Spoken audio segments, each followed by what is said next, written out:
Cobain jajanan serba pedas di PT Longrit Cirebon. Asli ini aku puyeng banget sih jajan di sini karena banyak pisan orang jualannya. Jajannya tuh enak-enak katanya tuh. Siapa nih yang kerja di PT Longrit? Katanya tuh ada bakso ikan legend dan enak banget di PT Longrit. Asli nih Longrit panas pisan demi Allah. Anjing panas ki. Mahoy pengen jajannya di kantin samping aja. Nah ini nih katanya bakso ikan terenak di sini. Seporsinya 5.000 tapi dikit banget, jadi aku pesennya 10.000. Sambalnya bebas, ambil sendiri sepuasnya.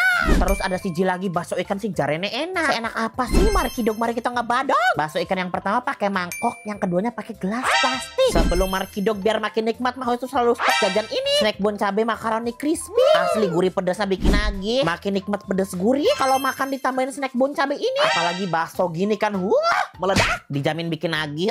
Passwordnya mari kidok, mari kita ngebadok. Ini bakso ikannya oke sih, tapi snack bon cabenya lebih oke. Kriuknya edan. Buat cemilan enak, buat makan enak. Kalian wajib stok juga sih. Makan makin nikmat sama snack bon cabe makaroni crispy. Level 15 cocok pisan buat taburan makanan. Gampang pisan nyarinya, udah tersedia di Alfamart, Indomaret. Di warung-warung juga udah ada. Harganya merakyat, rasanya nikmat. Wajib diborong stok buat cemilan kalian. Dijamin lagi pisan. Wis balik maning, ayo cobain apa maning ya nih jajanan Longrit. Asli ini kalau istirahat rame pisan. Ini ada yang dagang gorengan 1000-an, tapi ada gorengan cireng. Banyak pisan lah pokoknya. Tapi ini rame banget loh, favorit juga kayaknya. Masya Allah, pada kuatan pisan sih, panasnya tinggal ngampung. Kira-kira jajan apa lagi ya Markidog selanjutnya?